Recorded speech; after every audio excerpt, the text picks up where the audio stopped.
নমস্কার বন্ধুরা, বাংলার ইনভেস্টর ইউটিউব চ্যানেলে আপনাদের সবাইকে স্বাগত জানাই। এই নিফটি ফিফটি ধীরে ধীরে নিচের দিকেই নামছে। গতকাল আমাদের এই নিফটি ফিফটিতে 40 পয়েন্টের কাছাকাছি পতন ছিল এবং আজকের দিনে দেখতে পাচ্ছেন 30 পয়েন্টের কাছাকাছি পতন দেখতে পাওয়া গেছে। তবে এই যে প্যাটার্ন, এটা একই রকম দেখতে পাওয়া যাচ্ছে। এর আগের দিনেও যদি দেখেন, মার্কেট শেষ মুহূর্তে এসে একটা রিকভারি দেখিয়েছিল এবং আজকে ওই মার্কেট শেষের দিকে একটা রিকভারি দেখিয়েছে, মানে শেষের দিকে বড় কিছু মুভমেন্ট সামনে আসছে। এরপরে বিভিন্ন ইন্ডেক্সেস গুলো দেখে নেব।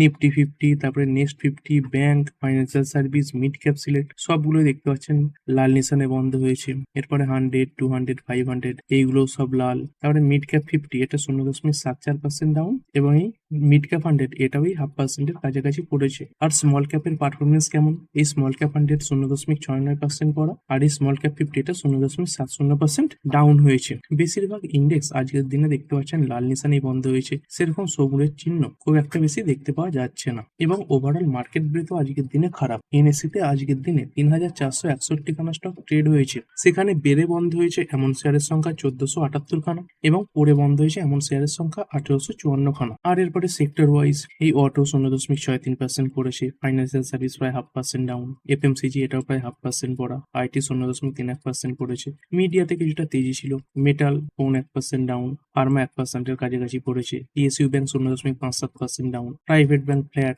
রিয়েলটি এটা কিছুটা লালে বন্ধ হয়েছে এবং হেলথ কেয়ার ইন্ডেক্স এটাও দেখতে পাচ্ছেন প্রায় 0.5%-এর কাছাকাছি ডাউন। মানে আজকে বাজারের যে মহল সেটা নেগেটিভ দিকেই ছিল। আর এরপরে যদি আইপিও মার্কেটের ব্যাপারে কথা বলি, কিছু মেন বোর্ড আইপিও আজকে মার্কেটে লিস্ট হয়েছে। দেখতে পাচ্ছেন এই লিপ ইন্ডিয়া এবং টেকনোক্রাফট ভেঞ্চার্স এইগুলো আজকের দিনে লিস্টিং ছিল। কেমন কি লিস্ট হলো? প্রথমে লিপ ইন্ডিয়া এই যে আইপিওটা রয়েছে এটার লিস্টিং দেখে নেব। দেখতে পাচ্ছেন ইস্যু প্রাইস ছিল 159, লিস্ট কত হয়েছে 165.90 টাকা। এই 4.34% লিস্টিং গেন দিয়েছে। খুব ভালো লিস্টিং হয়নি এবং এই লিস্ট হওয়ার পরে দেখতে পাচ্ছেন এই টপ থেকে অনেকটা পড়ে গেছে, প্রায় 12-13% পড়ে গেছে এবং এই পড়ে যাওয়ার পরে টপ লেভেল থেকে টোটাল দেখতে পাচ্ছেন 8.88% ডাউন হয়েছে। আরো একটা আইপিও লিস্ট হয়েছে, সেটা হচ্ছে টেকনোক্রাফট ভেঞ্চার্স লিমিটেড আইপিও। তো এটাও একটা মেন বোর্ড আইপিও, এটা লিস্টিং ভালো হয়েছে। ইস্যু প্রাইস ছিল 212, লিস্ট হয়েছে 284-তে। এখানে প্রায় 34%-এর কাছাকাছি লিস্টিং গেন ছিল এবং এই লিস্টিং এর পরে এখানে তেজি আরো বেড়েছে।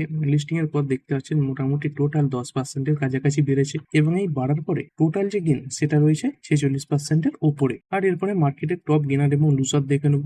বাজারে যে তেজি এসেছে সেগুলো মূলত রেজাল্ট স্পেসিফিক। প্রথম যে কোম্পানি সেটা হচ্ছে ওয়েলস্পুন লিভিং, একসময় তেজি আরো বেশি ছিল, দেখতে পাচ্ছেন আজকের হাই কত 178। তো সেই টপ লেভেল থেকেও প্রায় যদি দেখেন 6-7% পড়ে গেছে এবং এই পড়ে যাওয়ার পরেও 2.5%-এর উপরে তেজিতে ছিল। এইখানে কোম্পানির নাম্বার কেমন ছিল? সলিড নাম্বার, সেলসে 24% বৃদ্ধি, এবিটা 42% বৃদ্ধি, নেট প্রফিট 84% বৃদ্ধি এবং তারই সঙ্গে সঙ্গে যদি কোয়ার্টারলি দেখেন, কোয়ার্টারলি এই যে রেজাল্ট সেটা পজিটিভ দিকেই ছিল। তো এই সব কিছুর ইম্প্যাক্ট এই শেয়ারের উপর আজকের দিনে পড়েছে। তারপরে এলজি ইলেকট্রনিক্স ইন্ডিয়া লিমিটেড 10%-এর তেজি দেখিয়েছে আজকের দিনে, এটাও নাম্বারের কারণেই বেড়েছে।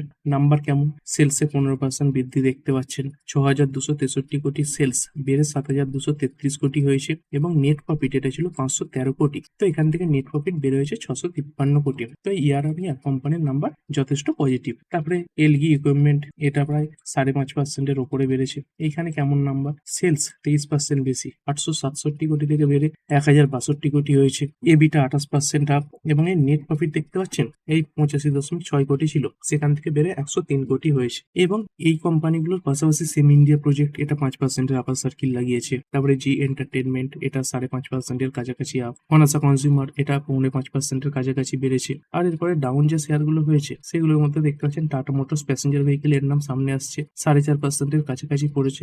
গতকালই বলেছিলাম কোম্পানির নাম্বার খুবই খারাপ এসেছিল। এইখানে দেখতে পাচ্ছেন সেলস 9% বাড়লেও নেট প্রফিটে 70% পতন ছিল। তো এই রেজাল্টের ইম্প্যাক্ট আজকে এই শেয়ারের উপর পড়েছে এবং তারই সঙ্গে সঙ্গে দেখতে পাচ্ছেন কোম্পানির যে হার্ড রয়েছে যে এলার, তো এখান থেকে কোম্পানির সব থেকে বেশি রেভিনিউ তৈরি হয়। তো সেই যে রেভিনিউ সেটা অনেকটা পড়ে গেছে, এই 6 বিলিয়ন ব্রিটিশ পাউন্ডের কাছাকাছি রেভিনিউ এসেছে। কোম্পানির এবিটা মার্জিন এটাও ডাউন হয়েছে, আগে 9.31% ছিল, এটা থেকে পড়ে 6.45% হয়েছে। এবং জাগুয়ার ল্যান্ড রোভারের যে রেভিনিউ যেটা এসেছে 6.0 বিলিয়ন ব্রিটিশ পাউন্ড, তো এটা দেখতে পাচ্ছেন ইয়ার অন ইয়ার প্রায় 10% ডাউন হয়েছে। তারপরে আদিত্য ইনফোটেক বা সিপি প্লাস এর আগের দিনও লোয়ার সার্কিল লাগিয়েছিল, আজকে আবার এই 5%-এর লোয়ার সার্কিল লাগিয়েছে। তারপরে হিন্দুস্তান পেট্রোলিয়াম কর্প বা হিন্ড কর্প এটা 5.20% ডাউন, সাম্মান ক্যাপিটাল এটা 6%-এর কাছাকাছি পড়েছে। ন্যাশনাল অ্যালুমিনিয়াম কো লিমিটেড এতেও লাগাতার পতন আসছে, আজকে 6%-এর উপরে পড়েছে। তারপরে ওলা ইলেকট্রিক মোবিলিটি 3.3% এবং এই ইলেকট্রিক গ্রিনটেক এটাই 5.5%-এর উপরে উপরে ডাউন হয়েছে। আর এরপরে চলুন নিফটি ফিফটি দেখে নিই। এই নিফটি ফিফটির মধ্যে মাত্র 10খানা কোম্পানি আজকে সবুজে বন্ধ হয়েছে এবং 39টা কোম্পানি লাল নিশানে বন্ধ হয়েছে এবং একটা কোম্পানি এর আগের দিনের ক্লোজিং প্রাইসেই বন্ধ হয়ে গেছে। তো এই যে 10টা পজিটিভে বন্ধ হলো, এদের মধ্যে কোন 5টা সব থেকে ভালো পারফর্ম করলো এবং এই যে 39টা নেগেটিভে বন্ধ হলো, এদের মধ্যে কোন 5টা সব থেকে খারাপ পারফর্ম করলো সেগুলো দেখে নিই। তো এগুলো নিফটি ফিফটির মধ্যে টপ গেনারে দেখতে পাচ্ছেন। নিফটির মধ্যে Apollo hospital 3.85% up, Bharti Airtel 3.5% up, Adani ports 2.5% বেড়েছে, আদানি এন্টারপ্রাইজ 2.37% আপ এবং আইসিআইসিআই ব্যাংক এটা 1% এর কাছাকাছি বাড়া। আর পড়াশোনাগুলো টাটা মোটরসের যে প্যাসেঞ্জার ভেহিকেল নাম্বারের কারণে পড়েছে 4.32% down, Jio finance 2.5% down, Asian paints পড়েছে 2.15%, ইন্ডালকো 1.60% ডাউন হয়েছে এবং ওএনজিসি এটাও 0.5% এর কাছাকাছি পড়ে বন্ধ হয়েছে।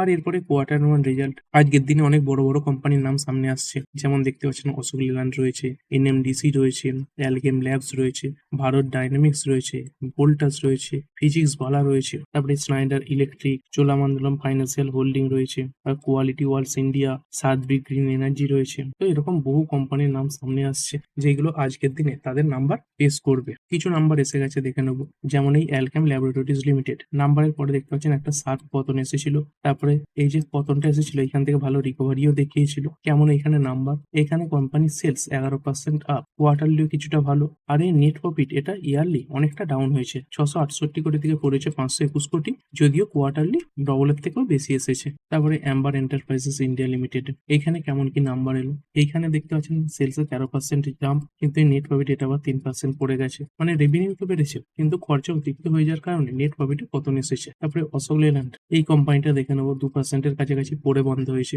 এখানে নাম্বার কেমন, এখানে নাম্বার মোটামুটি ভালো, ইয়ারলি দেখতে পাচ্ছেন এই সেলস 12% বেশি, এবিটা 11% বেশি, নেট প্রফিট 1% বেশি। কিন্তু যদি কোয়ার্টারলি দেখেন, কোয়ার্টারলি কোম্পানির নাম্বার খুব খারাপ হয়েছে, 17,246 কোটি সেলস পড়ে 13,000 কোটির কাছাকাছি এসেছে। এবিটাও দেখতে পাচ্ছেন 3300 কোটি থেকে পড়ে 2400 কোটির কাছাকাছি এসেছে এবং নেট প্রফিট 1381 কোটি থেকে পড়ে 668 কোটিতে এসেছে। তারপরে ভারত ডাইনামিক্স লিমিটেড, এখানে কেমন কি নাম্বার, এখানে নাম্বার মোটামুটি ভালো, সেলস 131% বেশি, 248 কোটি থেকে বেড়ে 572 কোটি হয়েছে, কোয়ার্টারলিও বাড়া এবং নেট প্রফিট 18.4 কোটি ছিল, এখান থেকে বেড়ে 119 কোটি হয়েছে, এটাও কোয়ার্টারলি বাড়া ছিল। তারপরে আরো একটি কোম্পানি 3M ইন্ডিয়া লিমিটেড, এটা 2.5% এর কাছাকাছি ডাউন হয়েছে। এইখানে কেমন নাম্বার, এখানে সেলস 19% বেশি, আর এই নেট প্রফিট এটা কেমন, তো এখানে দেখতে পাচ্ছেন কিছু অ্যাডজাস্টমেন্ট রয়েছে, 178 কোটি ছিল, এখান থেকে বেড়ে 233 কোটি হয়েছে এবং কোয়ার্টারলি কোম্পানির যে রেজাল্ট এটাও কিছুটা ভালো এসেছে, মোটামুটি মিক্স নাম্বার। আর এরপরে গ্লোবাল বিভিন্ন প্যারামিটার গুলো একবার দেখে নেবো। প্রথমত এই ক্রুড অয়েল দিয়ে শুরু করবো। ক্রুড অয়েলে কেমন কি মুভমেন্ট রয়েছে, খুব বড় কোনো মুভমেন্ট নেই।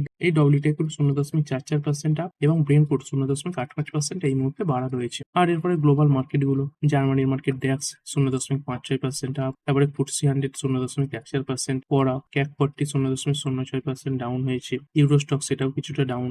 আর এরপরে এশিয়ান মার্কেটের মধ্যে নিক্কেই জাপানের মার্কেট 0.59% বাড়া ছিল, সাংহাই এটাও কিছুটা পজিটিভ, তারপরে হ্যাংসাং এটা 1% এর উপরে পড়েছিল এবং এই সাউথ কোরিয়ার মার্কেট কোসপি এখানে 2.5% এর কাছাকাছি তেজি ছিল। আর আমেরিকান মার্কেটের ফিউচার্স গুলো, এই ডাও জোন্সের ফিউচার্স, এখানে দেখতে পাচ্ছেন শুরুর দিকে পতন ছিল অনেকটা বেশি করে, তারপরে এখন মোটামুটি কিছুটা রিকভারি দেখতে পাওয়া যাচ্ছে ইন্ডিয়ান মার্কেটের মতো। এবং এর সঙ্গে সঙ্গে নাসডাক ফিউচার্স, এটা শুরুতে লালে ওপেন হলেও বর্তমানে দেখতে পাচ্ছেন ভালো রিকভারি এসেছে, এখন সবুজেই ট্রেড করছে। আর ভিডিওর একদম শেষে গোল্ড সিলভার দেখে নেবো কেমন কি মুভমেন্ট রয়েছে গোল্ড সিলভারে। এই গোল্ড থেকে কিছুটা তেজি এসেছে 0.97%, এখন তেজি দেখাচ্ছে 1,54,810 ট্রেড করছে এবং সিলভার এখানেও প্রায় 0.5% তেজি ছিল, 2,38,000 উপরে ট্রেড করছে এই সিলভার। তো ঠিক আছে বন্ধুরা, আশা করছি ভিডিওটা আপনাদের ভালো লেগেছে। আপনি চাইলে এটাকে লাইক এবং শেয়ার করতে পারেন। আর শেয়ার মার্কেট সংক্রান্ত ডেইলি নিউজ আপডেট পেতে চ্যানেলটা সাবস্ক্রাইব করে রাখবেন এবং পাশে থাকা বেল আইকনটি টিপে অল অবশ্যই সিলেক্ট করে রাখবেন, যাতে পরবর্তী ভিডিওর নোটিফিকেশন আপনার কাছে সময় মতো পৌঁছে যায়। আর হ্যাঁ, ভিডিওটি শুধুমাত্র ইনফরমেশন এবং এডুকেশনাল পারপাসের জন্য বানানো হয়েছে। আমি সেবি রেজিস্টার্ড নই, তাই কোনো প্রকার শেয়ারে কোনো প্রকার বাই, সেল, হোল্ড বা অ্যাভারেজ করার কোনো সিদ্ধান্ত নেওয়ার আগে আপনার যে ফাইন্যান্সিয়াল অ্যাডভাইজার আছে তার সঙ্গে অবশ্যই আলোচনা করবেন। দেখা হচ্ছে পরের ভিডিওতে। ধন্যবাদ।